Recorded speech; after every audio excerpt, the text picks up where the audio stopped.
ఏ మోహం పెట్టుకొని మీరు ఓట్లు అడుగుతామని మేము రేవంత్ రెడ్డి గారిని ప్రశ్నిస్తా ఉన్నాం. మీరు రిటైర్డ్ ఉద్యోగులకు జీపీఏ ఇవ్వలే కదా, 5 డిఏలు ఇస్తా అని 1 డిఏ విడుదల చేసేందుక, ఉద్యోగస్తులకు రిటైర్మెంట్ బెనిఫిట్స్ ఇవ్వాల్సి వస్తుందని రిటైర్మెంట్ ఏజ్ పెంచినందుక, అంటే అప్పుడు ఆయన 3 ఏళ్ళు పెంచితే కేసీఆర్ ఈయన ఇంకో 4 ఏళ్ళు పెంచడానికి ప్రయత్నిస్తూ ఉన్నాడు.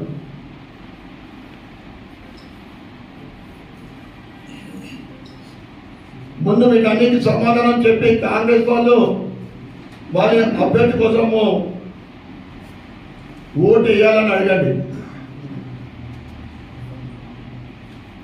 ఇక 6 గ్యారెంటీల విషయం అయితే మనందరికీ తెలుసు.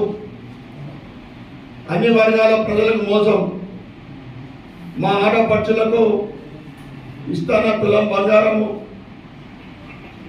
ప్రతి మహిళకు 2500, 2400 పెన్షన్, ఆయిల్ అడుగుతా ఉన్నారు.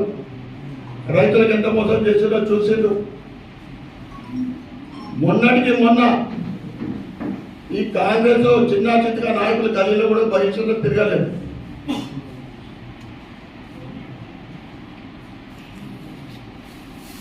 సంక్రాంతికి ఆ తర్వాత జనవరికి అని చెప్పి రేషన్ కార్డు జారీ చేస్తా అని చెప్పి ఇప్పటికి అత్తాపత్తా లేదు.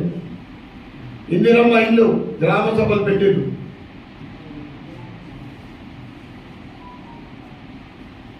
ఏదైతే యువకులని, నిరుద్యోగులని,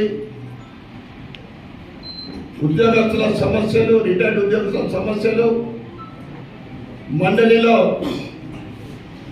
గొంతెత్తి మాట్లాడాలంటే, సమస్యల మీద పోరాడాలంటే భారతీయ జనతా పార్టీ అభ్యర్థి అయిన గ్రాడ్యుయేట్ అభ్యర్థి అంజిరెడ్డి గారికి మరియు టీచర్స్ అభ్యర్థి మంత కుమ్రయ్య గారికి